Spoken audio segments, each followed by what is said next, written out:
ايه يا مودي؟ ازيك يا استاذ عبده؟ انا صرفت لك دي مكافأة. ربنا يكرمك والله، كتر خيرك. اللي اقول لي مين دي؟ لا دي ما تشغلش بالك بيها، دي بنت كده عملت نظافه لسه جايبينها جديد بدل اللي مشي. طيب تمام.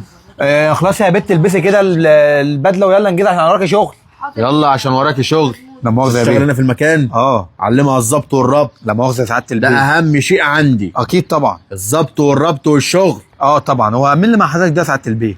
لا دي حد كده حبيبي جديد. ها مش عايز المدام تعرف بقى. لا ما تقلقش. اوعى المدام تعرف حاجه. عيب يا استاذ عبده، كانت عرفت اللي قبل كده. طيب تمام. جاي تفضحني هنا؟ اتفضلي يلا يا حبيبه قلبي. اتفضلي يا سعاده الباشا. اتفضلي يا روح. اتفضل يا بيه. زي ما قلت لك المدام ما تعرفش حاجه. ما تقلقش يا سعاده البنت دي الباشا. تعلمها الشغل. ما تنجز يا بنت، تقف تسمعنا ولا ايه؟ ما تقلقش يا سعاده البيه. معلش يا ست هانم، انا اسف والله العظيم، ما كنت اقصد ان انا اعمل كده، بس كان لازم اعمل كده عشان خاطر هو يقتنع ان انت عامله نظافه. انت ما عندكش اي غلط يا موتي، دور والباقي على جوزي. انا كنت بعمل اللي انت اتفقنا عليه يا ست هانم. انا لما قلت لك انت ما صدقتيش، قلت لك خلاص يا ست هانم تلبسي البدله دي وعلى اساس ان انت عملت نظافه وانت وافقتي، بالله عليك وهترفديني من الشغل. عمري ما اعمل كده يا موتي، البجح جايبها في شقتي في مكاني والله اللي انا لميته فيه. والله يا ست هانم انا مستغرب، يعني بسم الله ما شاء الله.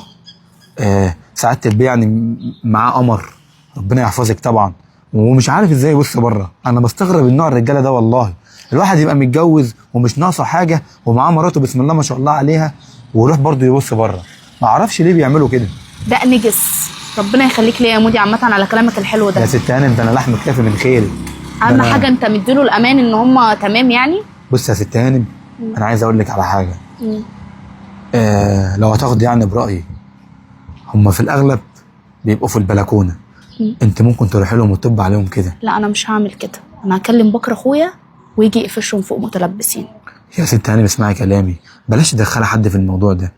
الموضوع يعني هيبقى مجرح شويه. انت اطلعي فوق وخلي شكله ملوش لازمه قدام اللي هو جايبها دي.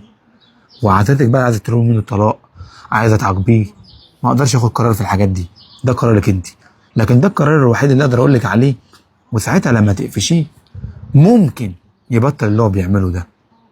صح عندك حق، بس هو بطل ما بطلش كده كده مش هبقى على ذمته دقيقه واحده تاني، ومش هيبقى فيه بقى سي عبد الرحمن مره تانيه، يعني اتعود على الفيلا من غيره. والله يا ست هانم اللي حضرتك تعمليه انا هقول لك امين فيه طبعا.